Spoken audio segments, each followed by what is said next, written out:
Thank you so much, Vanessa. I just want to tell you all, I am so in awe of the team here at Silicon Flatirons. What you don't see behind the scenes is the last minute technical glitches that have me running with high anxiety, and they just handle them with perfection. So I want to start with a big thank you to the team. And I'm about to welcome you all, but before that, I do want to start by acknowledging that wherever we are throughout the world, the country, we are meeting on the lands of First Nations peoples. The traditional peoples of the land here in Boulder are the Cheyenne, Arapaho, and Ute nations. And I'd like to pay particular respects to the elders, past, present, and emerging, who lead these communities. And now welcome to our Legal Code event. This is still a relatively new series, combining the strengths of Silicon Flatirons with the expertise of the organizations in our community to inspire new and thoughtful conversations. And I'm really thankful to our partners at Kelley Drye for helping make today's conversation happen. Today, we'll be highlighting an issue of central importance to all of our modern lives, one that has reached, I think, a new level of public consciousness as connectivity has really acted as a lifeline, there's a spoiler for you, over the past year. And so that is going to be this issue around equity and affordability of internet access. I feel this issue very personally. I was raised in rural Florida, an area where broadband is kind of a foreign word. I've watched my mother struggle first with dial-up and on a line of quote unquote high-speed options, from putting hotspots around her house to satellite, and to this day she still struggles to connect. I speak with her, and I'm really glad that there are smart people like the one you're going to hear from today thinking about these issues, and I'm glad we can highlight some of them. I also want to take a second to encourage you all to take advantage of the AirMeet networking session that will take place following today's panel. It's going to give you a chance to communicate more directly with one another, engage on this topic. These have been a lot of fun, but we need you to show up because you're the ones who make the conversations happen. And so I'm really looking forward to chatting with you all a little bit more there one-on-one. So as I mentioned, our co-host for today's event is Kelley, Drye, and Warren. It's a privilege to turn over the mic to John Heitmann. I've worked with John for several years now, spanning issues from privacy to drones and now on telecom issues. John, I've always admired your honest and careful engagement, and I'm really glad to partner with you today. And later we're going to hear from John's colleague, Chris Laughlin, who's a noted Colorado law alum and a member of the Silicon Flatirons family. So I'm going to turn it over to John to provide some further opening remarks and introduce our distinguished keynote speaker. Fantastic. Thank you, Amie, for the kind words. And thank you, everyone on the Silicon Flatirons team. It has been a pleasure to coordinate with you. You are truly experts at this and make everything so easy for us. And I in particular want to call out Amie and thank her because she is responsible, and credit is due to her, for securing our exceptional keynote speaker, who I'll have the pleasure of introducing shortly. But before we get there, I know Amie touched on this a bit, but I'm going to spend a little bit more time setting the table for us. And because we have people who are knee-deep in this issue, and then we have people who are coming to it new. So we want to set the table by first describing what the digital divide is. It's a term, right? It's a term that's been coined to describe the gap between those who have services and devices that allow them to connect and participate in today's internet-driven economy and society, and those who do not. And as a result of not having those devices and not having access, are getting left behind. And we've all heard about the COVID-19 pandemic. And how it is made more clear than ever just how wide and deep this divide is, right? Many Americans remain unconnected, and that's disproportionately true for people of color and those in rural areas. And increasingly, the concept of broadband as a necessity is being viewed just like water and electricity access, right? It's now entering the mainstream that this is a utility type functionality without getting into the utility regulation aspects of it. It's as important as water and electricity, I think people have come to agree on. And because the lack of broadband access is so disproportionate for people of color, more and more people are viewing this as a civil rights issue. And so policymakers, businesses, and advocates have been striving to solve this digital divide for quite some time now, and yet it persists, right? And today's event, what we're going to try and do is bring together a wide array of stakeholders and advocates who've been working on these issues to talk about the state of the divide, where we stand now, and what the current thinking is on the divide, and what we should do in the future to address it. So while the emphasis over the past 4 years has been on deploying broadband networks in rural America, an important and necessary goal, there's been a recent shift in focus toward affordability, right? And this has most prominently been evidenced, I think, by recent legislation. And Congress had passed two pieces of legislation that created two different programs, the Emergency Broadband Benefit Program and the Emergency Connectivity Fund. And the FCC is working now to launch those programs and to oversee them. And those programs will do a good deal to create connectivity for people who are trouble affording it today. But those are temporary programs. We need to think about longer term solutions, and that's some of the stuff that you're going to be hearing about from our panelists today. Based on these pieces of legislation, other activity on the Hill, and activity at the FCC, it's my sense that there's an emerging consensus, and importantly, an increasingly bipartisan appetite to address the affordability gap, which actually impacts by some measures at least 3 times as many people as don't have access, physical access to networks, right? So this is by some measure, the much bigger aspect of the affordability gap is a much bigger aspect of the digital divide. And so that's what we're going to focus on today. And to kick things off, I'm very fortunate, and we are all very fortunate to have a fierce advocate for expanding broadband and access and connectivity in Congress, Senator Ron Wyden of Oregon. Senator Wyden co-authored the Emergency Broadband Benefit legislation, and he has been on the leading edge in thinking about longer-term solutions for the digital divide. During his time in Congress, including his 25 years in the United States Senate, he also has been a leader on other tech policy issues, having co-authored pioneering tech legislation, including Section 230 of the Communications Decency Act, the Senate's first net neutrality bill, and the law allowing digital signatures. The law, many of these things actually enable the internet to work today in the way we know it to work. Senator Wyden has graciously agreed to give some remarks today and also to take some audience questions following that. So please use the Q&A function in your, on your screens, and I'll be looking for those questions. And we'll be getting those to Senator Wyden when he is through with his remarks. And with that, it's my great honor to introduce Senator Wyden. I'm going to turn it back over to John. We will interrupt a little bit when the senator joins us, but let's go ahead and start off with introducing the folks you're going to hear from afterward. Go ahead, John. Sure. A quick transition. Obviously, we'll break when Senator Wyden is ready to deliver his keynote session. But we have a great panel for you, and we don't want to sort of eat all the way into our networking session, which is also an important opportunity for everyone to talk about these issues. So with this, I'm going to pass it over to my colleague, Chris Laughlin, who's going to introduce our panelists and get into the panel. And again, when Senator Wyden is ready to deliver the keynote address, we will break in and we'll get that to you, and then you can continue with the panel. So Chris, please take it from here. Thanks. Thanks, John. I'm going to do a little bit of table setting for the potential panel conversation that we'll have in a moment here. As John said at the outset, the focus over the past 4 years has largely been on deployment, and I'll add that over that same period, the FCC's Lifeline program, the only universal service program designed to make connectivity affordable, has largely languished, and other efforts to extend connectivity through the E-rate program were stifled. The EBB and ECF programs, the Emergency Broadband Benefit and Emergency Connectivity Fund that the FCC has introduced, both took bold new approaches to bring affordable connections to more people faster and with greater benefits to the intended recipients, at least as compared to the respective analogs, Lifeline and E-rate. Yet when those new programs run their course, we'll still be relying on Lifeline and E-rate to close the digital divide. And that means we'll still have a Lifeline program with a 9.25 broadband benefit that barely provides a basic level of connectivity, an E-rate program that can't be extended to close the homework gap, and a contributions base that is unstable.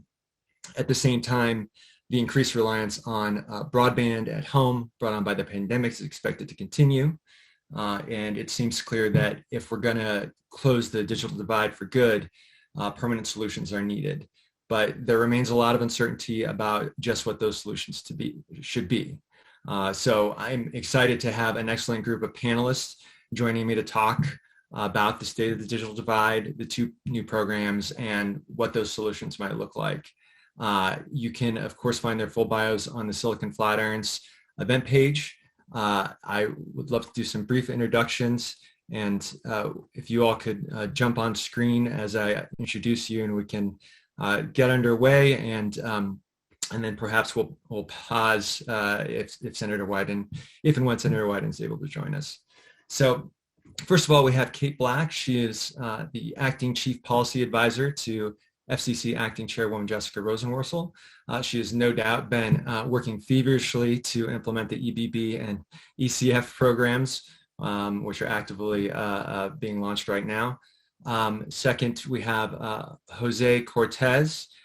He is an entrepreneur who is the Chief Strategy Officer and General Counsel of Telecom Service Bureau, which provides Lifeline service through its affiliate, Easy Wireless. He also serves as chair of the Regulatory and Government Affairs Committee on the National Lifeline Association. I'm going to pause right here. I see that we have Senator Wyden joining us here.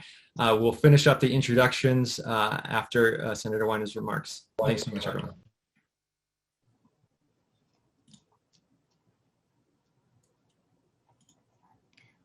What is your pleasure, Chris? Would you like me to hold forth here at this point, or John? Yes, please take it away. John did an intro for you. John, do you want to? Yes, welcome, Senator. We have given you the intro and we have set the table, reminding everybody of your role in the EBB program and other tech policy legislation, including Section 230 and e-sign, and at your commitment to connecting Americans both through network access and affordability. So please take it away. John, thank you. And this is a terrific group. And why don't I spare you the filibusters? You know, there's a lot of talk in Washington about filibusters. I'll spare you one and just give you a few thoughts, and then we can throw it open and make sure that that folks who are following the discussion can be part of it. First, big thanks to Amie and the Silicon Flatirons for hosting the event. And I'll tell you, this whole question of the digital divide is so important, because what strikes me, and I just came off 13 town hall meetings at home, this comes up everywhere. There are so many dead spots all across the state. And for the last year, I've been doing town hall meetings by Zoom, and pretty much everywhere I go, you know, Coos Bay or Deschutes County or Union County, Jackson County, people are always asking about broadband.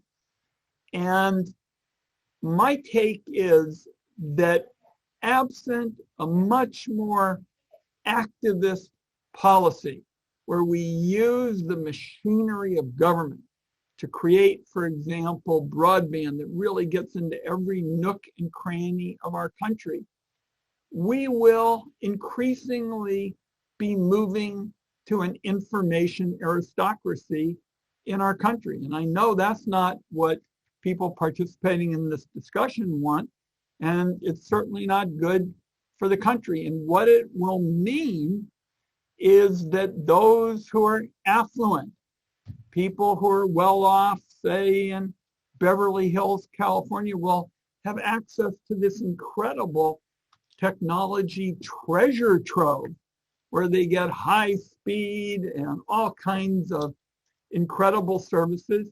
And increasingly, you'll have folks in rural America or inner city kids that can't afford broadband and connectivity. Their families can't, and when the library closes, their back is up against the library building because they like to be able to catch some of the bleed and be able at least to have some way to do their homework.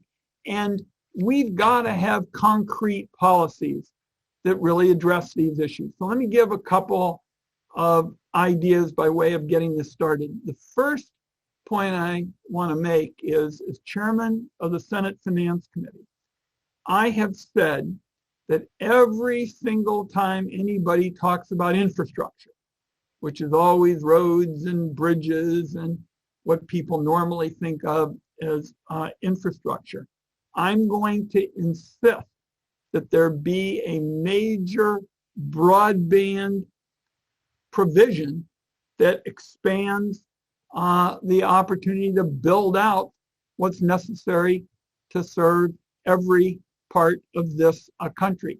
And I'm going to adhere to that pledge until America gets to the point where we decided we had to go decades ago, and we said electricity is something that every American is entitled to, and we achieve that goal.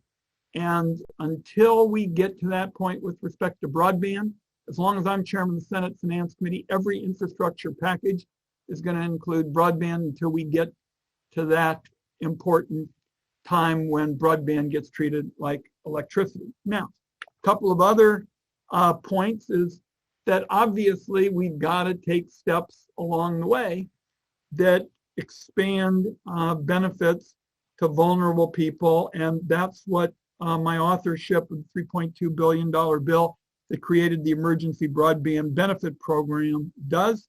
EBB, as it's come to be known, provides a $50 a month subsidy, $75 on tribal lands for working Americans who, for example, are struggling, laid off during the pandemic, had problems working remotely because they haven't had connectivity. Their kids have had problems learning.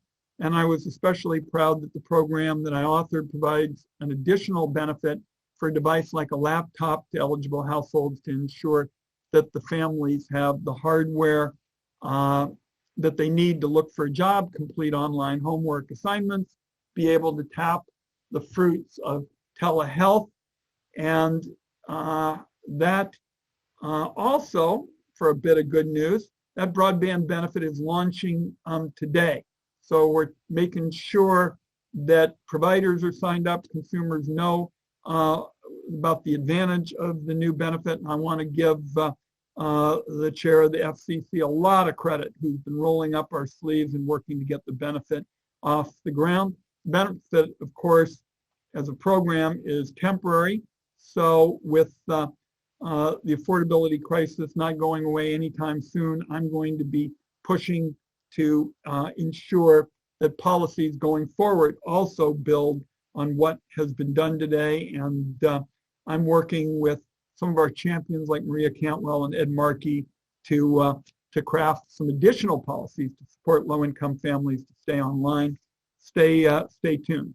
That's only one aspect of improving access. The next, of course, is net neutrality. And net neutrality is exactly the kind of concept you pursue if you don't want to have an information aristocracy. Net neutrality has meant, and when I go out and speak to high schools and students talk to me about it, I said, let's make it real simple. After you pay your internet access fee, you get to go where you want, when you want, and how you want. And Donald Trump's Federal Communications Commission kneecapped the Federal Communication Commission's ability to effectively police the broadband, marketplace. And it was no surprise that what you had with that Federal Communications Commission under Donald Trump overturning net neutrality was that the big internet providers responded by squeezing consumers to pad their profits. They hiked prices, instituted unnecessary data caps, imposed punitive charges on their customers. So millions were isolated. And of course, this was right at a time when the internet was even more important than ever. So restoring net neutrality and classifying the ISPs as Title II common carriers is, in my view, essential to give the Federal Communications Commission the tools it needs to protect consumers against, what are really the tactics of vampires. Now, I think the other point that I'd want to make mention of is the fact that rural America and lower income, communities, without first-class infrastructure, are in effect communities that can become sacrifice zones. And as long as I'm chairman of the Finance Committee, I'm not going to let that happen. Already, we're seeing that rural Americans in many instances have shorter life spans, more chronic health care conditions, fewer economic opportunities, fewer educational opportunities. That isn't right. So apropos of that big challenge that I just mentioned with respect to what we're going to do, every time anybody mentions the question of broadband in the Senate Finance Committee, is we've got a big goal looking down the road to say we've got to treat broadband like our country did decades ago, electrification. We're going to give help along the way in terms of the EBB program, which starts today. We're going to unravel some of the flawed policies of the Trump years, such as how they tried to dismantle net neutrality, which is the essence of fairness and egalitarian communications policy. And suffice it to say, this is a time when, you know, all of you with your ideas and suggestions can come forward to people like me, Senator Cantwell, Senator Markey, and others. Give us bold, aggressive ideas, and we'll be looking at ways to bridge the political divide by taking aggressive steps that actually improves people's lives, avoids that information aristocracy that I'm trying to tell people is what you get if you don't give everybody in America the opportunity to get ahead. And no area is better suited for bold, aggressive action than broadband. So let's use this as kind of an opening salvo, and softball questions will be especially welcome. And let's talk about what all the folks who are listening and people who are fans of Silicon Flatirons want to talk about.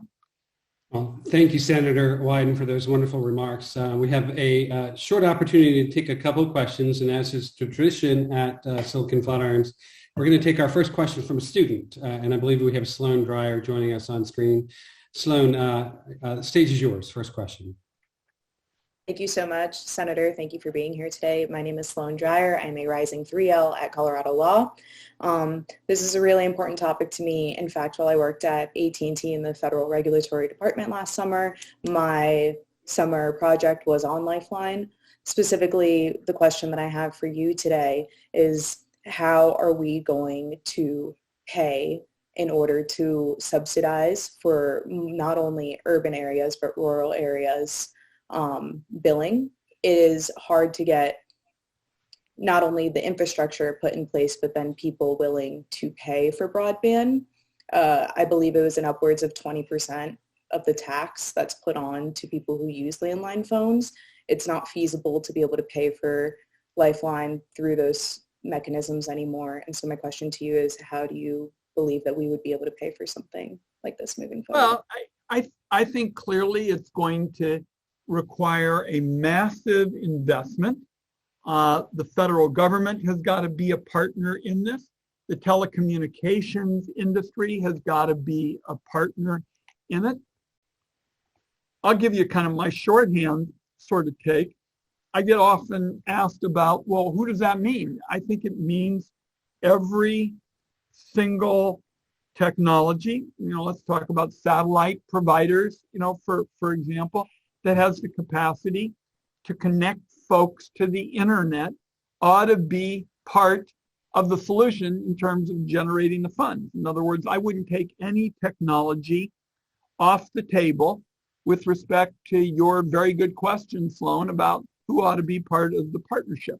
And the companies behind the newest technologies, satellite is one, they're making some pretty big promises about what they're going to be able to do in the marketplace and promising people incredibly quick speeds. And they're saying, oh, we're going to lower latency is a fancy, you know, tech word. And, you know, previously, let's bring all of those new technologies to bear in terms of having to put up money for investments that they're going to do very well at.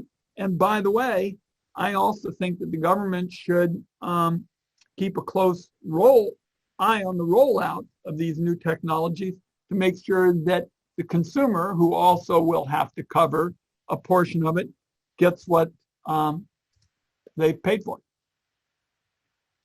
Thank you, Senator. That answered my question. Well, it's great question. It lays out the sort of universe of how you make a big investment in America. Great question.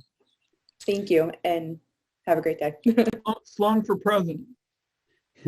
Thank you, Sloan. Senator Wyden, I've got two more questions, and one is a nice follow-up to that, and your comments in particular about reclassification of broadband as a Title II service. And the question is, would moving broadband to Title II help smooth the way for fixing universal service funding by spreading the burden and making broadband services be part of the contribution base? Do you support doing that? Yeah, I mean, I think that that's in effect, what it does is if you restore net neutrality, and I've told you that I think it's about the single best antidote to this information aristocracy kind of threat, classify the ISPs as Title II common carriers. In effect, you lay the foundation for saying everybody again is going to have to be part of a payment kind of arrangement in order to ensure basic fairness. We're going to expand access. Somebody's going to have to pay. I just answered the question with respect to Sloan that I think that we've got to have a payment system that particularly ensures that every new provider who says they're going to be better and faster than anybody else starts paying their fair share. One more question, if you have time, Senator Wyden, and it is this. I opened up the conversation today by framing the digital divide and describing one aspect of it that is, where you don't have network access, right? We're building networks where they don't exist today. The other aspect I described in terms of affordability. But the question comes from the audience today. It says access and adoption are the two sides of the broadband policy problem. And the latter, adoption, is often reframed as affordability instead. And the questioner says, this constrains the solution space in a way that won't get to all the root issues.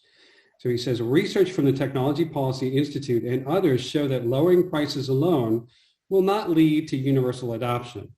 There are other things keeping people off the internet besides affordability. How is Congress and the administration thinking about tackling the adoption problem holistically? That's the question for you. Well, I'm interested in what they think are the other reasons behind affordability, other than affordability, that keep people from adopting. I mean, look, we know in this country, there's a mistrust of major institutions. I happen to think on the vaccine issue that some of the education effort wasn't handled as well as it might have been, and this could be relevant to this. I mean, in other words, we saw news story after news story of big celebrities and basketball players and others, their arm would get jabbed and everybody would say, see, so-and-so, got the vaccine, got the shot, so you should do it. And nowhere near as much attention was given to kind of making people feel comfortable about it and might be hesitant. I still think that affordability is the principal challenge for adoption. In other words, I bump up against very few people, and I've had like 970 town meetings, John, open to everybody, where people say, hey, look, the reason that I'm not signing up for broadband is because of something other than affordability. That they tell me the main thing is they just can't afford it. They're on a tight budget. They've got student debt, for example. They got furloughed and they can't get a job at their old kind of wage. I think obviously there is a big education challenge to describe to people what the fruits of this technology treasure trove can mean. In other words, there are seniors, there are a whole group of others who say, this really isn't for me, and I'm just fine living my life the way I'm living. I will tell you, I've not seen any research that indicates that something other than affordability is even close as a barrier to adoption. But I'm convinced that there's an education issue, and that's why I mentioned the analogy to vaccines. I'm not sure enough was done to try to show people how it could be done in a more comfortable way, other than just seeing a celebrity on TV getting their arm jabbed. Senator, I think that's a great answer. I think, in addition to affordability, certainly trust, right? Education, relevance, digital readiness, right? And I think one of the things that we have seen in the emergency broadband legislation is actually, for some folks, it's devices, right? They also don't have the devices. In addition to being unable to afford the service, it's being unable to afford the devices. So that is and that's why we provide in EBB the additional benefit for a device like a laptop. And the point really is, it's like a lot of these issues, there probably isn't any one single factor that is applicable to every instance where you haven't seen pickup or adoption the way you'd like. I've told you what I think the driver is, but I think you outlined the 3 or 4 other aspects of it that pretty clearly are challenges. Right. Well, Senator, thank you so much for your wonderful remarks today and spending time with us and answering some questions from the audience. Very much appreciated, and we appreciate your leadership on these issues. And I'll be watching for next steps from Congress on broadband and the fight against the information aristocracy going forward. So thanks again. Well, and thank you to Silicon Flatirons. Normally, if you're the chairman of a committee, you're supposed to give a closing address and all that. And these things are just ghastly affairs. Everybody is just comatose after some chairman starts doing it. I just want to say thank you. I think what you all do to give a chance to air the issues is so valuable, and particularly to focus on the digital divide and what are the nuts and bolts of conquering it is hugely helpful. So big thanks. Thanks again, Senator. Bye now. Bye-bye. Okay, and with that, I think we'll go back to Chris. I think great remarks from the Senator, very relevant to set the tune for some of the questions you're about to ask the panel. Information aristocracy is a term that hadn't sort of resonated yet with me, but I understand it certainly, and I look forward to figuring out and working with people so that it doesn't happen. So back to you, Chris. Thanks. Thanks. And panelists can join me as well. One of the other comments that Senator Wyden that stuck out to me was he said to come to him with bold, aggressive ideas to close the digital divide. So I'm hopeful that we'll be able to get into that a little bit during our conversation with our panelists.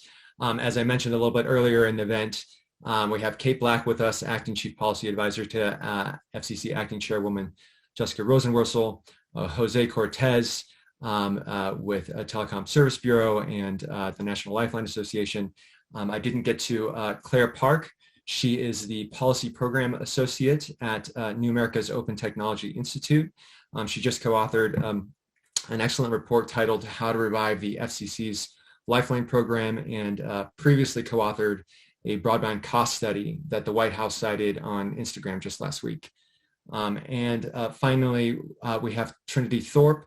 She is the Senior Director of Comcast's Internet Essentials Program, which brings affordable high-speed internet to people's homes. So thank you all for joining us today. I'm very much looking forward to the conversation. A couple of quick notes before I start on the questions. First, to the audience, you can find reading materials from each of our guest organizations on the Silicon Flatirons event page. Second, please continue to enter your questions into the Q&A throughout the conversation. John is going to be monitoring that and may interject with some questions throughout, and we may also try to save some time for questions at the end. So with that, let's jump into it. So for this first question, I'd love to get everyone's thoughts on it, but I'm going to start with you, Trinity. Given all the focus on connectivity and affordability, are we at an inflection point where you think policymakers and stakeholders of all persuasions are ready to work together and create these bold, aggressive ideas that Senator Wyden was talking about to close the digital divide? Or will the political will stall as we return to some normalcy after the effects of the pandemic have subsided? Thank you, Chris, for having me, and Amie as well. This is such an honor to be a part of this panel, and it was wonderful to hear from Senator Wyden. And to jump right into your question, I think, yes, we are at an inflection point. You know, it's a real turning point, I think not just in education and in work, but a super big turning point in broadband. And I think it's all, you know, safe to say that ubiquitously on this panel and for all the participants who are listening, that this pandemic really highlighted the need to get everybody connected. And when it comes to the digital divide, at Comcast, we really see three persisting connectivity gaps. Those gaps, which were referenced in Senator Wyden's address and in some of the commentary from John, are in deployment, adoption, and then digital literacy or digital skills training. And you know, you got to this idea of how do we make sure we're not losing momentum, and that after the pandemic, we don't come out of this worse off than we were before, or exactly where we were before. And I think we missed the opportunity to make a real lasting impact and take advantage of this inflection point if we don't think holistically about the problem and about the solutions, or if we only try to solve one aspect of it.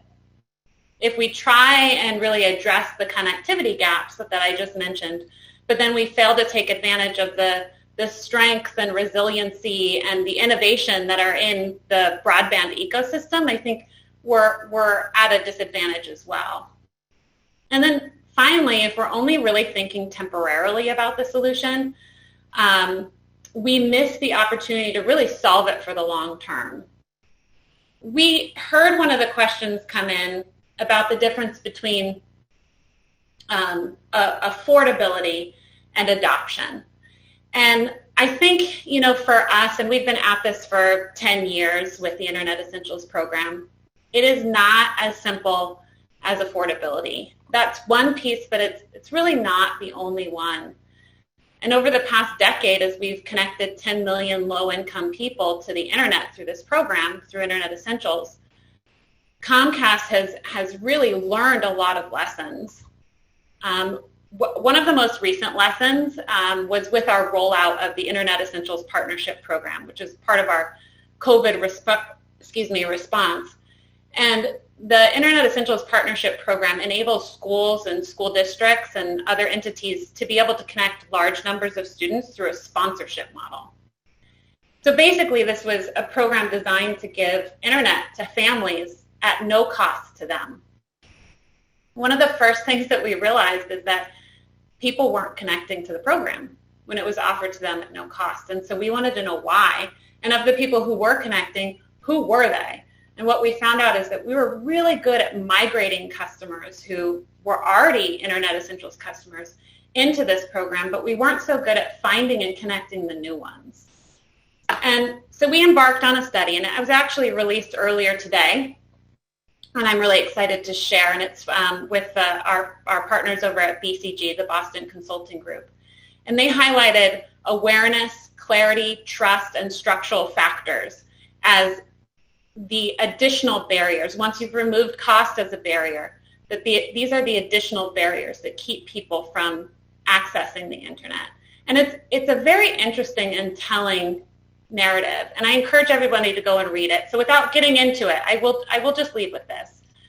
We hope that, you know, the participants who are listening to this call and those who are interested in this fixing the broadband gap and fixing adoption would take a look at this research and the blueprint that we've really created over the past 10 years, running what the NAACP called the largest experiment to close the digital divide, to help gain insights into the rollout of EBB and the Emergency Connectivity Fund.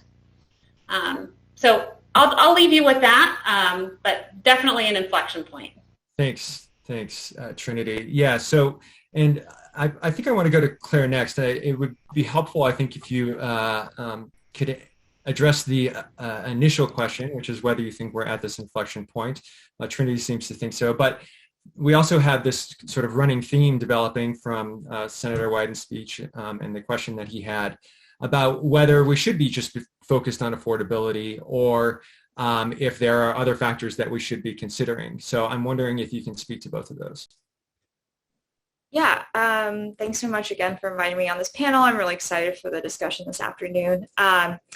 I think to the first question, I would agree with Trinity that this is a major inflection point. I'm just going to simply point to the fact that there was bipartisan support for the emergency broadband benefit, which passed Congress last winter, and getting consensus around that kind of sum of money is definitely not trivial, and I think it bodes pretty well for getting significant action done in the future too. Not to mention what's happened with the passage of the emergency connectivity fund as well. So I'm pretty hopeful about using the momentum that we have now to protect and expand more equitable access to broadband. That said, I guess this growing theme. I think honestly, pitting the two is kind of misunderstanding how they're really intertwined. Like affordability is inherently a part of getting people to adopt broadband, and adoption includes making sure that people can afford service. So kind of asking the question about whether they're mutually exclusive sort of, I think, underestimates the fact that when you have a service that is offered on the market, you need to be able to buy that service to have access, simply put. So I think the focus on affordability right now in this moment with these programs is really essential given the needs of the moment right now. I think we can't deny the kind of economic impact that the negative economic impact that the pandemic has had on our society. I mean, the unemployment numbers are crazy, and we're seeing just like as things open up again, people are still very, very vulnerable. And I think that making sure that people can afford this service that we've all agreed on across both sides of the aisle is essential, is like a primary concern right now. Going forward, I think that affordability will remain a key part of addressing the broadband space. But I don't disagree with Senator Wyden and Trinity, and I'm sure all the other panelists, that there are also other parts of this problem as well, and we need to definitely look holistically at how we can support, for instance, digital literacy and skills, and how we can build out networks or support communities building out networks where no service exists. So that's my answer. All right, thank you. Jose, what are your thoughts on this? Is holistic view, should the main focus be on affordability? Are we at this inflection point? Sure. Thank you, Chris. I do want to start by thanking the organizers for inviting NALA to participate in this event. Thank you, Amie and the Flatirons team. We're honored to be a part of this distinguished panel, and we're excited to talk about these issues. Chris, I hope we're at an inflection point.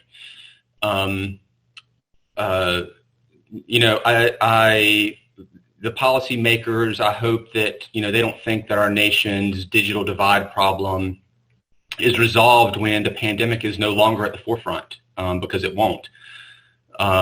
This has been a problem for years, long before the pandemic.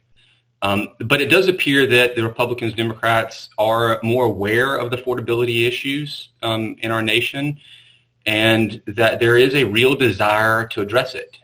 We just need to make sure that the focus is on affordability. We heard that today from Senator Wyden. A lot of the research papers and white papers that I've read talk about how affordability is the number one cause. And I've certainly seen this firsthand in the state of Washington, in Oklahoma, in Mississippi, in all of the states that I've traveled to where we distribute Lifeline service. So again, I hope we are at an inflection point, and I hope that the end of the pandemic doesn't stop the discussion. Great, thank you. Kate, so we have 3 votes for inflection points. Do you agree? And what of these other factors that we should be considering? Well, absolutely, and thank you for having me. As folks have pointed out, today is the launch of the Emergency Broadband Benefit, so I've had a lot of coffee, and I'm super excited to talk about these issues because it's a big day for the affordability issue, not only at the FCC, on this panel, and across the country, as hopefully millions of people are able to receive a $50 to $75 benefit on their monthly internet service. That's huge. You know, we can't underestimate the size of this benefit and what it could mean for families and households across the nation who have been struggling during this pandemic. So yes, absolutely, echo what everyone has said about an inflection point. And also I think, you know, there are a lot of factors that go into the conversation around broadband adoption. It is a multi-pronged kind of issue for sure, and they do intersect in unique ways, but you still see cost as a barrier. And I think that's something that the EBB certainly focuses on. But I think, as has been said by the other panelists, certainly after we get out of this pandemic, cost is still going to be an issue. Access is still going to be an issue, and I'm sure we're going to talk about all of that. But, you know, the pandemic, I think, like so many things, has really shown a light on the utility of broadband, the importance of internet access for so much of modern life. And, you know, I think it was really telling in a survey that was done by the Pew Research Center during the pandemic that 1/3 of households were worried about paying their internet bill. That number spikes to over 50% when Hispanics were asked. I think it was 36% of African Americans had that same concern, and over 1/3 of women also had that concern. So 1 in 3 is nothing to ignore. It is something to address, and I'm excited that the EBB is going to help with that, but there's obviously going to be more work ahead. That sounds good. So I wanted, for this next question, I want to acknowledge that there's agreement that there's a lot of different factors that are going into this. I am going to focus a little bit on affordability, but I'm sure these other holistic approach factors will come up throughout the conversation. But I kind of want to ask, what is affordability? What does it mean to be to have affordable broadband? And Claire, I want to turn this to you to begin with. I mentioned at the outset that you had worked on this cost study for broadband. So if you could address that. Yeah, for sure. I guess just to frame the conversation, I mean, what is affordable to someone depends on kind of their means, but I think what's important here is that now that we've established that broadband is absolutely essential infrastructure, I think that means that anything essential means that we have to make sure that everyone has access to it. So that means that whatever affordability means to each person, they just need to have the means to have the resource.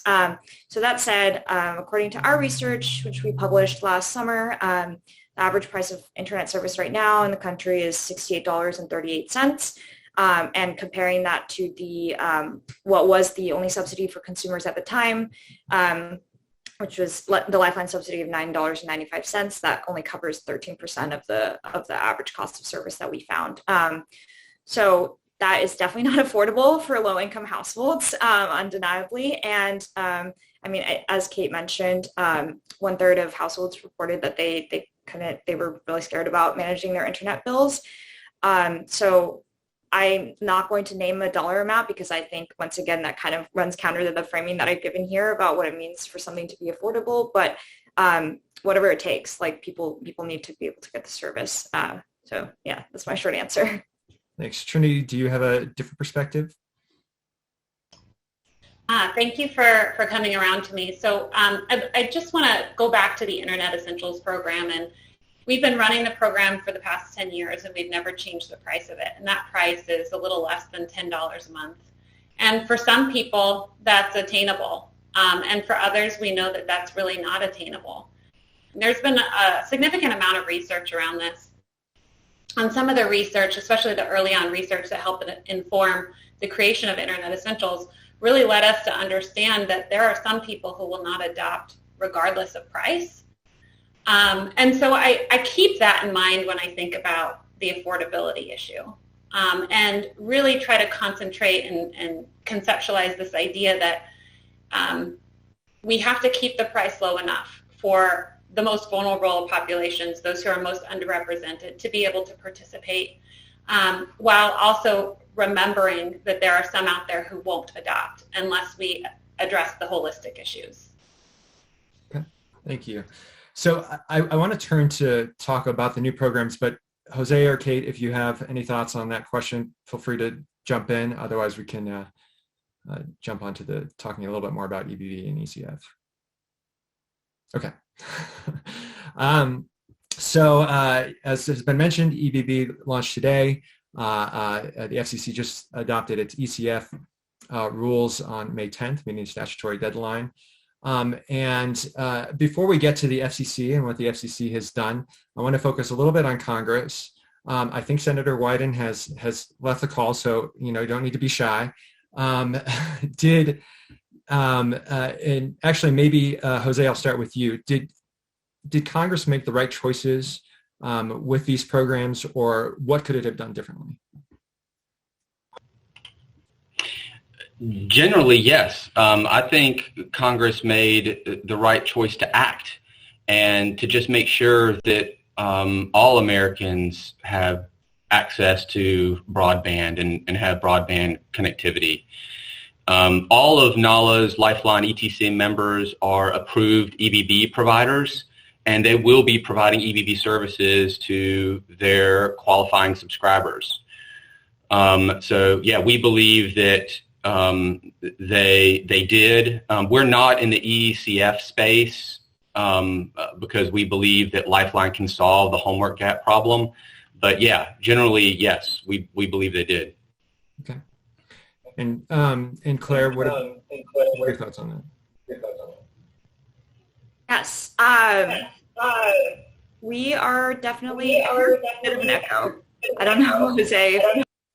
Sorry, not to silence you. But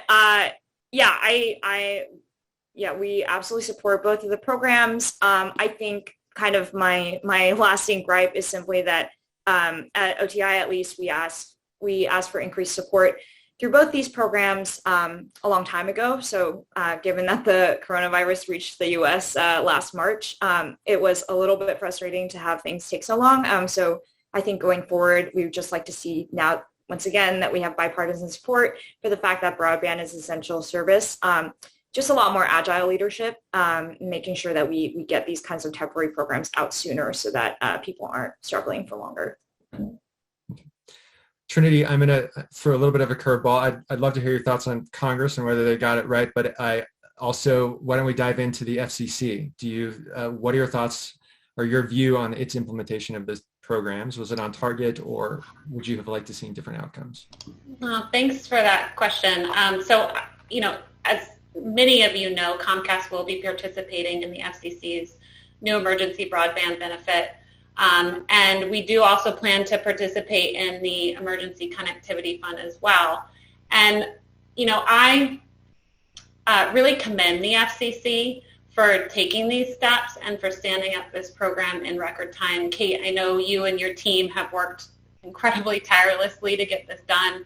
I know the long nights and weekends that my own team and other teams at Comcast have experienced in order to implement as well. And we are so excited that, I'm getting these regular updates about how many people we are getting applications for in through EBB, and it's so exciting to see them roll in. So really, really welcome this and feel like the FCC has done a tremendous job in terms of outreach and working with partners to understand how best to implement.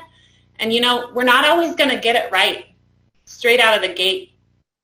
We certainly didn't get it right straight out of the gate with the Internet Essentials program, and we're constantly going to evolve. And what works now and what works for the next 3 to 5 years might not work in 10 years. And so we're going to have to keep evolving and moving forward to make sure that we're meeting the needs of the people who are most vulnerable. So, Kate, I'm not going to put you on the spot and ask you about what you think about the FCC's implementation of the programs. But I would like to jump off of Trinity's point just then. She talked about what works now and what would work in the future, and whether you think these programs could serve as a model for the future, or you think that you agree with her point that we need to kind of be agile on that.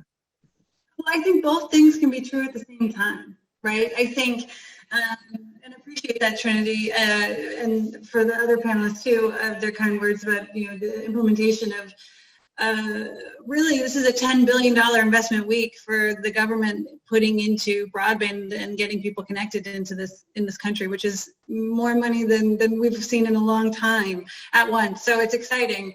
But I think we want to learn from the EBB. We want to learn and see where the data comes from and how people apply and where they apply and what obstacles they face so that we can inform other programs moving forward. I think we can be nimble and adjust and be data driven all at the same time so that the solutions that we provide for households who are struggling to connect today can be better off for the solutions that we do down the road. And I think that's something that the acting chairwoman has spoken a lot about, and I'm really wanting to make sure that we are using all the resources, all the feedback we receive from our partners, from providers, from users, to inform the program and shape it for the long haul. Great, thank you. Mm-hmm. Jose, Trinity mentioned that that Comcast is involved in the EBB program. I'm wondering if you can speak to whether Easy Wireless, your ETC, is involved with that, or any other entity at TSB. And in addition to that, maybe unpack this idea of the program. So obviously, Kate mentions that we're going to learn a lot over the course of these two programs. But what's your initial take on what's good about these programs and what's important about them, especially compared to the existing Lifeline program? Sure, but I think it's important for me to go back and echo what Trinity said, because it really does have to be emphasized that standing up the program, the EBB program, in the short time frame that was given was an enormous undertaking. We greatly appreciate what the FCC, its staff, and USAC has done in all of their efforts. And we also appreciate, as a part of the implementation process, that it has adopted systems and rules that are currently used in the Lifeline program, which I think are important because those are proven systems that have worked, specifically the National Verifier and the National Lifeline Accountability Database. Again, two systems that are going to be a part of this, and so we were thrilled to see that. We are an approved EBB provider, and we're excited about the program. Our ETC is licensed in 4 states: Oklahoma, Missouri, Arkansas, and Kentucky. Before EBB, less than 2% of our Lifeline enrollments were outside the state of Oklahoma, less than 2%. We have significantly ramped up our distribution in Missouri and Arkansas, and we expect our enrollment mix to be much heavier in Missouri and Arkansas going forward. So yeah, we're in it, and we're excited about the program. Regarding your question about, what's the difference and what's important about the two programs, I think when you compare the EBB program to Lifeline, it's one thing, and from my perspective, it's one big thing, and that's funding. If funding wasn't right, you would not have 825 providers taking part in the EBB program. It just would not happen. The reason that only 20% of eligible households participate in Lifeline is because of funding. And if you dive deeper into that number, that 20% number, you'll find that a great majority of those participating households are located in California and Puerto Rico, where there are state funds, and Oklahoma due to the enhanced tribal reimbursement. So,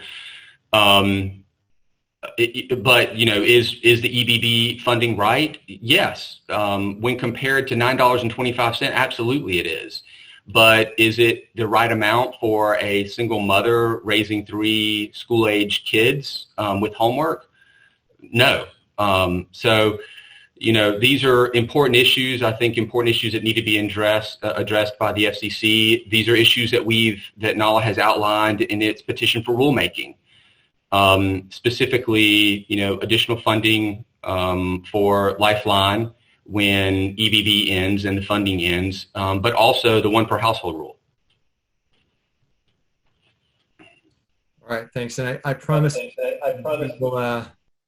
we will get to funding a little bit more at the end of the conversation. But Trinity, I want to go to you because I know, I think that Comcast, I sort of perused your comments on the EBB, and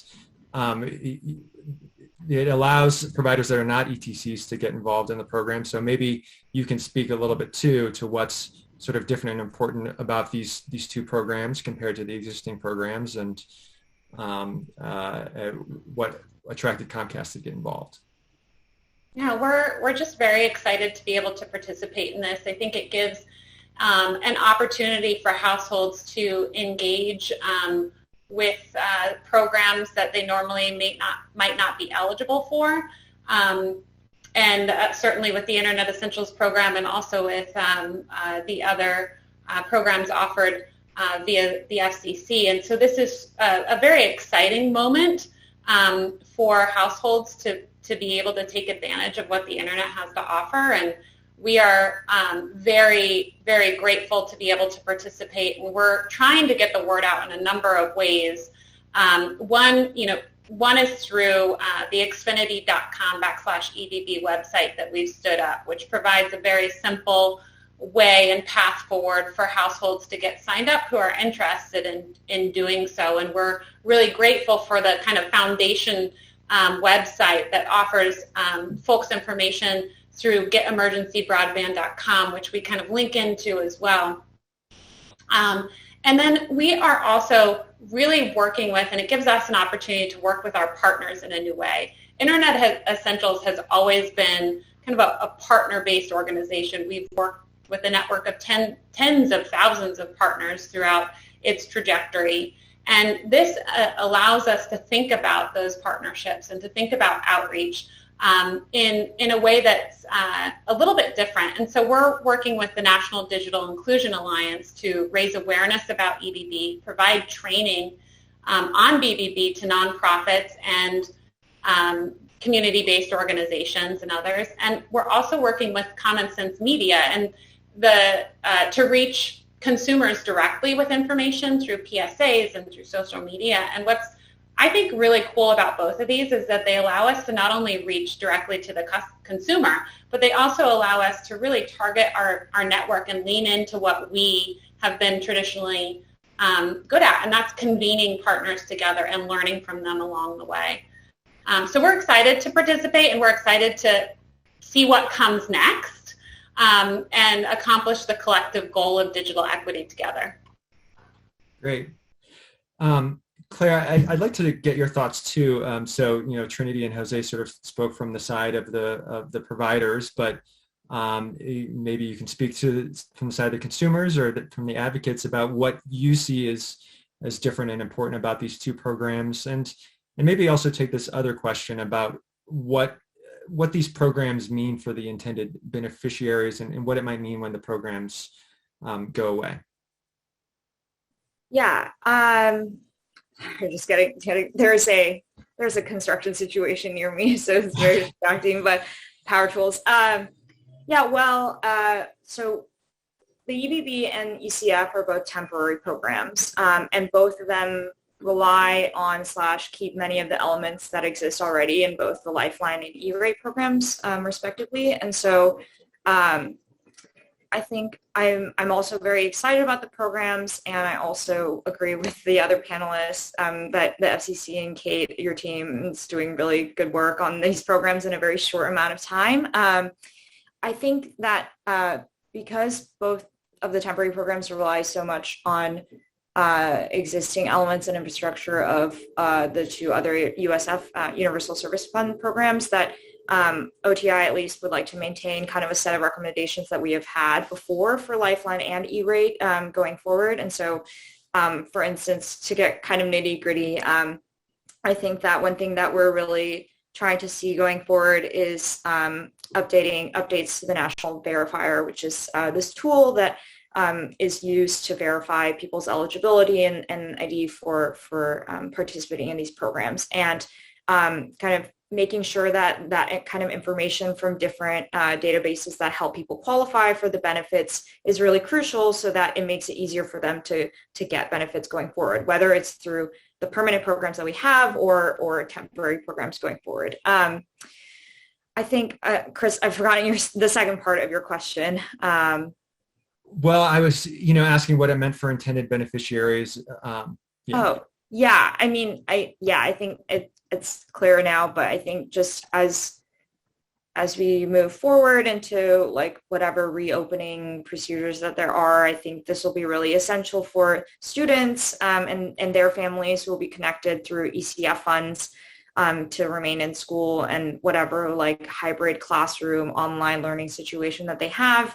And also seeing, I mean, the ECF has some significant changes to what existed with E-rate before, and I think those will be important going forward because there were existing issues with the homework gap that weren't addressed by E-rate. So I'm hoping to see some of those changes stay the same. And as for the EBB participants, I mean, $50, like Jose also said, is a significant leg up from the $9.95, basically $10 that existed before.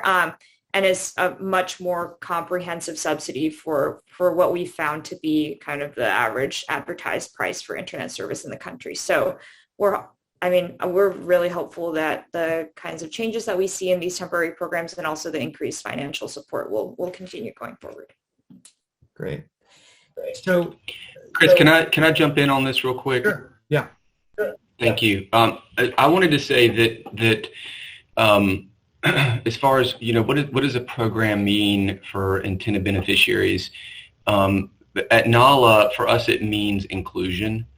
That's a big deal for these subscribers.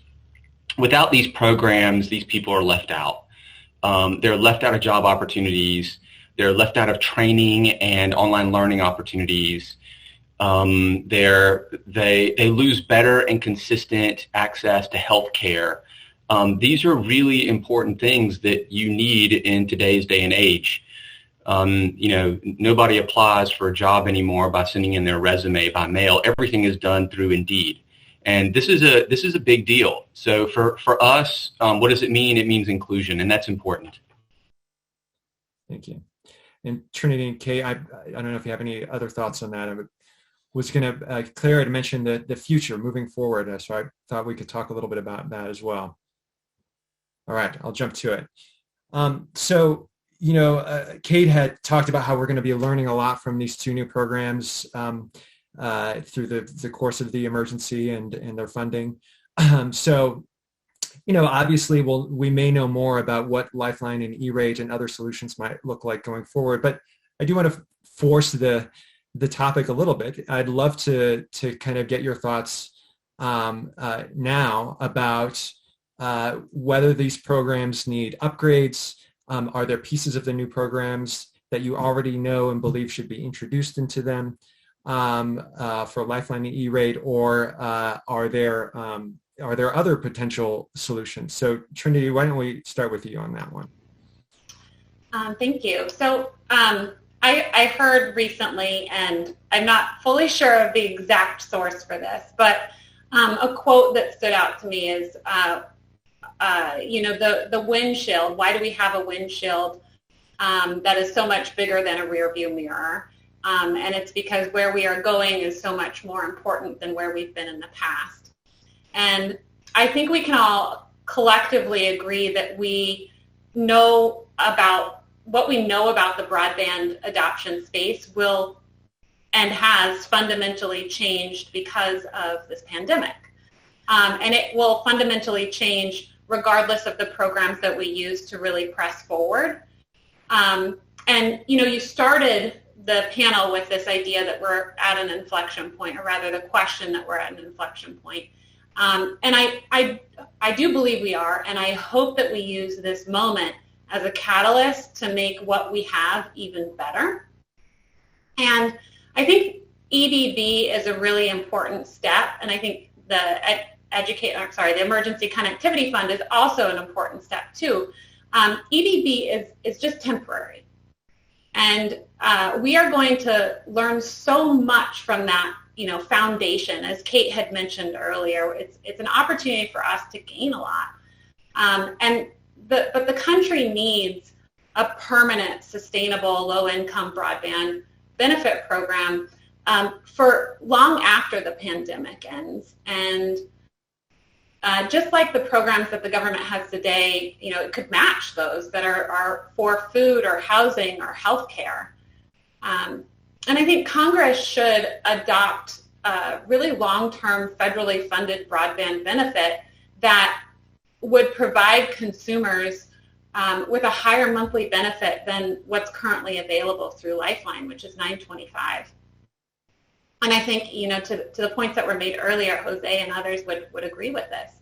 And this new program, in my opinion, should have rather a predictable and consistent funding from from Congress, not from Comcast. And it should have a commitment here. And it should really be empowering for consumers from the standpoint of having that money directly in their own hands so that they have that consumer choice. I also think that the new program should allow broadband providers to be a part of the solution instead of limiting program participation to just certain types of providers or certain types of technology.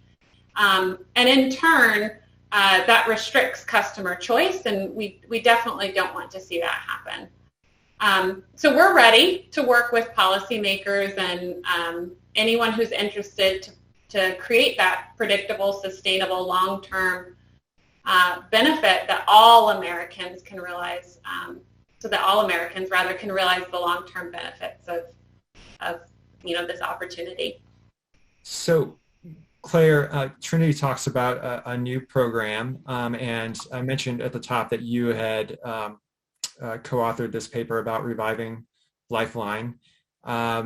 Is your sense that the right approach is to stick with Lifeline and make improvements to that program, or do you think there's another solution such as what Trinity put forth? Yeah, this has become kind of a key talking point within pro-consumer advocacy groups and allies recently. I would say that honestly, I'm currently pretty agnostic. What's clear is simply the fact that some people need more support than they're getting right now. So we need increased subsidies for people who can't afford broadband. That we do have an existing program right now for people to afford telecommunication service, but because of classification of broadband, that is currently somewhat limited. So one way that we could improve upon Lifeline is to restore Title II authority over broadband, which is an issue that has bipartisan support as well, which would make Lifeline also a broadband affordability program, as kind of in the same vein as the emergency broadband benefit is explicitly for broadband as well.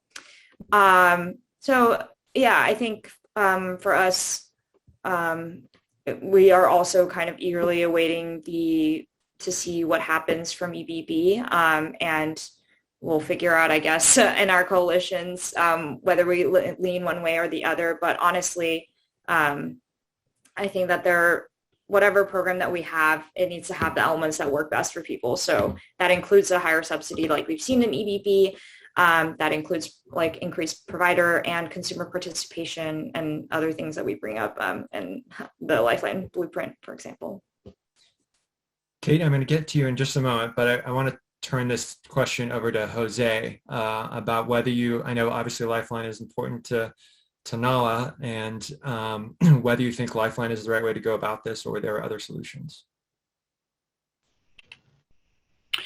Sure. I think it's, when I look at the EBB program, for me, it's, using all of the benefits of all the systems and rules that have been developed through Lifeline, with two additional factors. Number one is a lot more funding, and number two is a streamlined approval process. And so for me, it's the same as Lifeline. I think it's hard to argue that Lifeline couldn't do this, because if you take those two same characteristics and you associate them with Lifeline, you have the same program. So I can tell you that one thing we definitely do not want to go back to is $9.25. That does not work. And all of the research has clearly indicated that that has been the biggest problem. In states like California and Oklahoma, the Lifeline program is working with participation rates at 40, 45, 50%, significantly better than in states like Missouri, where participation is only it's in the mid-teens. So yeah, I think that Lifeline can work absolutely post EBB if funding is addressed. Thank you. So, Kate, I want to turn this question to you as well, but I'm going to put you a little bit on the spot. What do you think the FCC can do on its own when these programs, when EBB and ECF go away? Are there things that FCC can do to modify the Lifeline and E-rate programs to go further, to kind of get a little bit closer to what the EBB and ECF programs are, to the extent that we find that they're successful, or do we need congressional action here? Well, I do appreciate everyone's comments about kind of what comes next. I think I want to kind of suggest what's on our minds, front of mind really today and this week and in the next probably 2 months, is really setting up both programs, getting them off the ground and making sure we're running fair, equitable, efficient programs.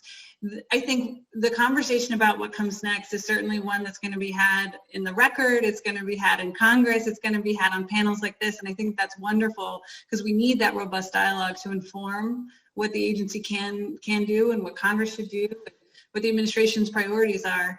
But I think we have to make sure that the EBB and ECF programs are successful. You know, whatever comes next certainly needs to be informed by successful programs. And so, you know, I really do appreciate everybody on this panel, you know, being so supportive and doing the outreach and making sure that people are aware of this program, because, you know, we want people to sign up, we want people to get the benefit, and we want to learn from that. So for us, you know, in terms of the future, you know, my calendar is really built out in 60-day increments at this point. And, you know, getting these programs off the ground and, again, running them fairly and efficiently is really, really important. And is an important first piece of the long-term conversation. Fair enough. So I have, I think, one sort of main question to wrap up with before we turn over to audience questions. So if you have questions, you in the audience, please put them in the Q&A now. But the last question is sort of I guess the elephant in the room, perhaps. We've talked a lot of, there seems to be sort of broad agreement that the subsidy needs to be more going forward after these programs wrap up. But into the question that Sloan, a student, had asked earlier on of Senator Wyden, how do we go about paying for this? What are the solutions? And there was a question about whether Title II, turning over to Title II, would allow broadband to come into the contribution space. You know, Trinity, you had mentioned congressional appropriation, but yeah, what are the solutions? And Jose, maybe we can start with you. Well, let me just start by saying I am certainly no expert in this. I realize how complicated it is. I know that our board has had discussions about this. You know, the number one thing that we always talk about, and it's been talked about for years, is contributions reform. That's a really, really big one. But I mean, could there be some type of hybrid funding where, you know, some from USF and some from congressional funding? Maybe. Another thought maybe is to fund it the same way that the SNAP program is funded, which is funded by, you know, non-discretionary spending. Maybe that's an idea. So, you know, those are my thoughts. Claire? Yeah, this is another great question that's often up for discussion in the spaces that I work within. Yes, congressional appropriations is one way, although that would make funding for these kinds of programs up for debate every single year, which might not be sustainable. Another one that actually seems to have come up from a listener is using funds from FCC spectrum auctions, and we actually released a paper about this, suggesting that you could use funds from spectrum and other FCC regulated assets to support a kind of foundation where it would be endowed, independent, a private charitable foundation, and you could choose where to spend those kinds of profits. That could include broadband, but also include environmental justice, education, other kind of important causes. So that's, I think, a pretty good alternative. And yeah, of course, there's the option of finally reforming how contributions are made for the Universal Service Fund. So one solution is including broadband providers in there. And yeah, I think one thing that I do want to add while we're already talking about how to fund things is an easy way to fund things is to also make them make prices more affordable. So that doesn't just include subsidies, but also addressing the kind of factors that lead to increased prices. So that's, for instance, monopolization in the market and addressing the issue of consolidation and making sure that we're really highly regulating proposed mergers and making sure that there are a lot of options for people to choose from when it comes to internet service. So that's my take on funding. Thanks. So Trinity, you had already sort of mentioned solution. If you want to add more, here's your opportunity. I don't have more to add. I'd have to defer to my colleagues in policy for that one. And Kate, I feel like if you have thoughts on this as well, otherwise we'll turn it to audience questions. Okay, thanks. So great conversation, everyone. We're going to turn it over to Brielle Bayens. Hopefully I got that correctly. She's a student at Colorado Law for the first question. Hi, thank you so much for taking my question. My name is Brielle. I'm actually an undergrad student at the University of Colorado Boulder. And so the pandemic has shown us how important it is to lessen and ultimately close the digital divide. And I understand that saliency can be very important to solving some public problems and which policies are addressed first. And so my question for you all is, how do we continue to increase awareness and maintain saliency for the public problem of increasing broadband access, especially for rural and low-income families? We have someone that wants to take that first? Oh, I'll take it. Thank you for the question, Brielle. I mean, I think this is really important. It's something that I work on a lot at the agency, which is really connecting these issues to everyday people's lives, right? Using the power of story and understanding narrative and how we meet people where they are and understand, especially out of this pandemic, because I think it's been raised a bunch about just the utility of broadband during this time, whether it's remote work or telehealth or virtual school or connecting with friends or watching Bridgerton, whatever you do, right? Making sure that you have that ability. And that is an equity issue, it's a justice issue, it's an economic issue, it's a health issue.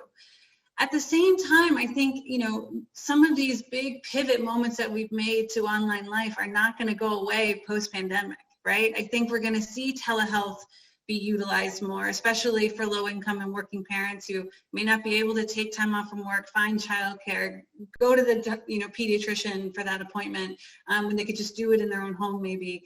I think schools that have invested a lot into virtual learning options, when we have parent-teacher conference days, when there are snow days, I think we'll see virtual school maybe take the place of those days off.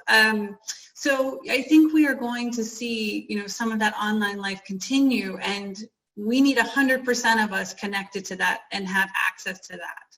And I think building out those narratives and telling those stories just about how important internet access is to you and your family is a big, big piece of that.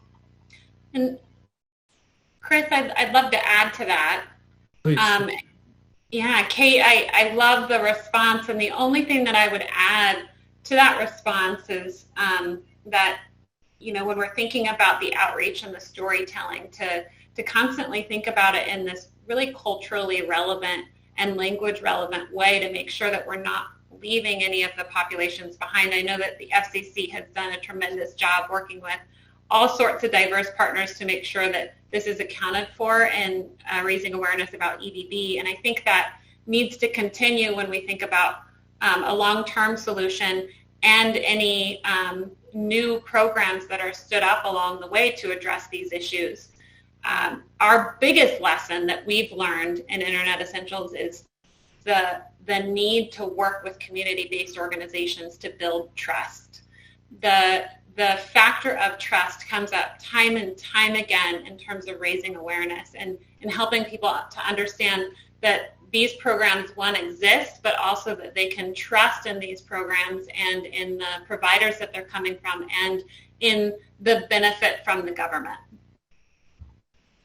Thanks. So I'm going to acknowledge that we're running a little bit over schedule. We are going to shortly turn to the networking event, and I just want to make sure that you all stick around for that or log into that afterwards. But let's take a couple of more questions or so. John, I know we have some good ones that have come in, but you've been looking at them more closely. Can you help us out? Sure, there are a couple, and let me start with this one. This one posits it says infrastructure crushes the adoption red herring. Network effects run rampant and deep. And while we've been focused today on adoption and affordability, I don't think our intent was to say that there isn't a problem in terms of people having no network access to high-speed broadband. And so what do you say to folks who say that the adoption problem is a red herring? Anybody want to take that?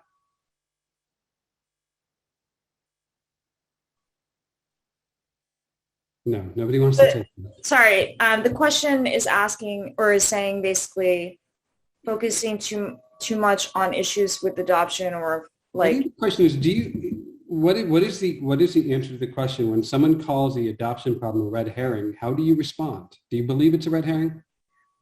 I guess this person is maybe concerned with the lack of infrastructure, it sounds like. Yes, clearly, yes. Yeah. I mean, I guess for me, I've always associated the issue of adoption with infrastructure itself as well. So, I mean, deployment is a key part of the broadband sphere as well. So I don't know about red herring. I hope I'm not treating any factor in any of these issues as a red herring. Should there be more focus on infrastructure and build out? I think that there are a great number of funds that the FCC runs for that purpose. I think that one thing that should add to that can help for places that lack infrastructure is honestly more support for community-based broadband networks. So a lot of places that struggle with a lack of infrastructure or simply having only like one person as a potential, one company as a potential provider there could be like state legal barriers to building your own broadband networks. And we're definitely proponents of communities being able to decide for themselves whether they want to build infrastructure. So yeah, that would be my answer. John, just to kind of piggyback off of Claire, I think, we're talking a lot about EBB, which is $3.2 billion, talking about ECF, which is $7.1 billion. Let's not forget that the administration has put forth a $100 billion investment in broadband infrastructure. So, certainly the way the acting chairwoman has described, you have an adoption and affordability problem. We also have an infrastructure and access problem too. And we can kind of tackle those simultaneously. But, I don't want to lose sight that we could possibly see more money put into broadband infrastructure than any other point in our lifetimes. Right, so that's huge. Great, I think so. There are three other questions or threads I want to cover, and I'm going to try and paraphrase some of the questions. And one of the questions sort of reflects, I think, some of the commentary that we've seen in President Biden's commentary about broadband and infrastructure package, and then I believe it was reflected in Senator Wyden's commentary as well, and perhaps in some of your comments as well, is the idea that we pay too much for broadband in this country. And it's too expensive, and that it could come down, perhaps, as Claire says, through competition, community-based offered broadband. And so, what do people think about that? Should the FCC be looking at competition in the space and potentially regulating broadband prices?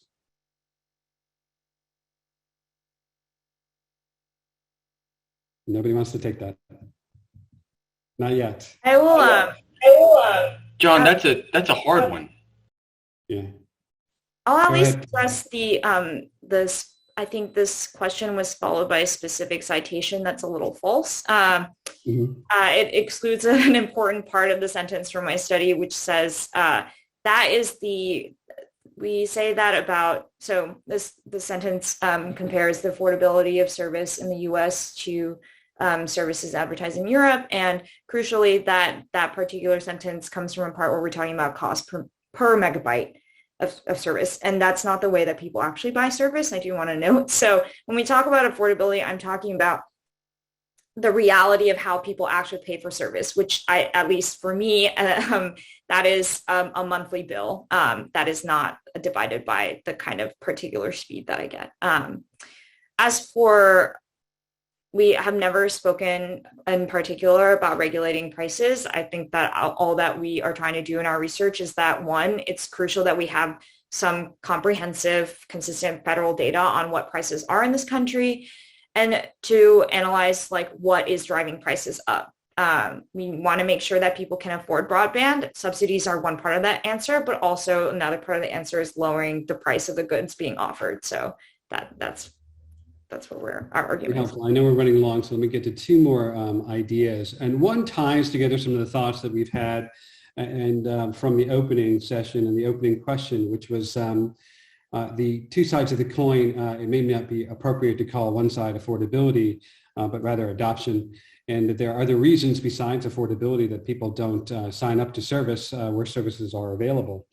And so the question here asks about the role and posits whether non-adopters need, quote unquote, digital navigators who can help them tap into subsidy programs, basic digital literacy, and tech support. And let me actually throw this out to you, Kate. The FCC has programs, right, to give discounts, Lifeline, right, and to give support for schools and libraries, right? But the FCC does not have any particular program that speaks to digital literacy or this sort of concept of digital navigators. Do you think there's a role for the FCC there?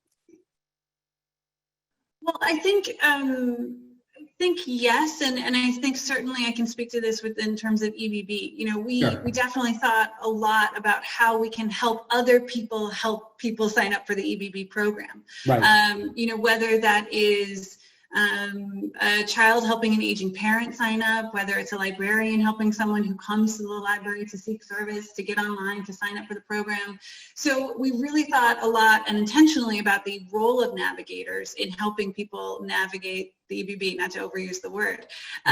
We do have some limitations on just how far a navigator can go, and that really centers around kind of attestation of the person signing up for the benefit, to protect the program itself. But we've set up a lot of mechanisms for people to call a help center if they have questions, to have navigators and do webinars, and really have thought a lot about, for the people who don't have service, who are going to seek out help, where can they find it, and how can we make sure that those people are well equipped to answer questions and navigate the process, because it's not easy. Appreciate that. I think, Kate, the final question is for you as well, and it's a short one. What quantitative analyses of costs and benefits of the EBB does the FCC or others in government plan to undertake? Are you aware of FCC plans or any other plans? Well, I spoke a little bit about just the need for, and the acting chairwoman has reiterated this too, the need to look at data and see what's coming in. And I'm not sure if I'm answering the question about, cost-benefit analysis, but I think we want to see, all types of data, whether that is if pockets of the country are signing up for the program at different rates than others, if different communities are signing up at faster rates or not. If people are signing up a lot via mail versus online, and in what language are they doing the application in. I think we want to also hear from providers and their experiences, as well as community organizations and those on the ground who are, hearing firsthand from folks how it's going. So I think we're interested in reviewing all types of data from all types of sources to really inform, what we got right, what we need to revise, and also what we can do for the long term. I'm not sure if I answered the question, but I do think the importance of looking at data and being informed is going to help not only this program's success, but also all the work that I think everyone on this panel is interested in doing to connect all Americans. Great. With that, Chris, I think we've covered most of the themes and the questions, combined a few there, but back to you to wrap things up. Yeah, thank you. And actually, I think I'm turn it over to you, Amie, perhaps to wrap us up, or someone of Silicon Flatirons. Or not. I appreciate you all. Sorry, Chris. No worries. Stick around for that turn on camera, turn on microphone button. So apologies. Thank you, Chris. Thank you, John, for doing a really excellent job leading this conversation. To all of our speakers, you have done just a phenomenal job, and also with an interruption in the middle of the panel. Thank you for coming out, for joining us, for providing your input and your expertise. And